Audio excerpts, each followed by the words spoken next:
Cette année, dans notre palmarès, ce qu'on observe, c'est une présence vraiment écrasante des voitures françaises et des voitures allemandes premium, principalement des véhicules récents, également quelques anciennes qui ont toujours autant de succès entre guillemets auprès des voleurs, comme la Renault Twingo 1, mais sinon on voit qu'il y a vraiment beaucoup de voitures, disons de moins de 5 ans. La hausse reste très limitée, c'est une hausse de plus 0,6% en 2013, donc c'est pas grand chose, mais surtout ce qui est inquiétant, c'est que ça a cessé de baisser l'année dernière, alors qu'on avait eu 12 années de diminution consécutive du nombre de vols. Cette année, c'est la Smart qui se retrouve en haut du classement, toujours pour les mêmes raisons. En fait, elle est extrêmement peu résistante à l'effraction. C'est très facile de la revendre en pièces et d'en tirer une somme importante.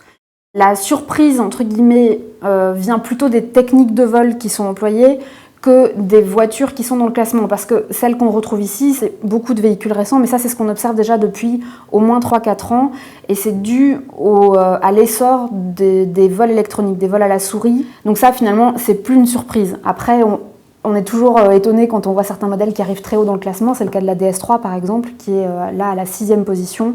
Mais je reviens sur les méthodes, c'est plus là-dessus qu'on a eu une surprise en fait, parce que donc, le vol électronique, on s'était habitué, entre guillemets, on savait que c'était vraiment quelque chose qui était en plein essor. Mais là, cette année, on a eu un retour du carjacking et du homejacking. Et ça, c'est plus surprenant et surtout plus inquiétant. On sait, ça faisait plusieurs années que nous, Autoplus, on pestait contre les constructeurs qui ne réagissaient pas face à ce fléau des vols électroniques.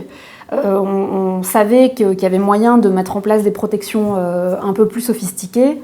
Et ce qu'on voit, c'est qu'aujourd'hui, effectivement, certains constructeurs, notamment BMW et PSA, commencent à réagir et à compliquer un tout petit peu la tâche des voleurs. Donc, ça a eu quelques effets. Malheureusement, les effets ne sont pas vraiment positifs, puisqu'on en revient à ce que je disais tout à l'heure, c'est-à-dire le carjacking et le homejacking qui remontent, puisque les voleurs, s'ils n'arrivent pas à voler une voiture facilement, entre guillemets, avec leurs outils électroniques pirates, vont utiliser d'autres méthodes et vont recourir à la violence. Donc, c'est pas forcément très réjouissant non plus.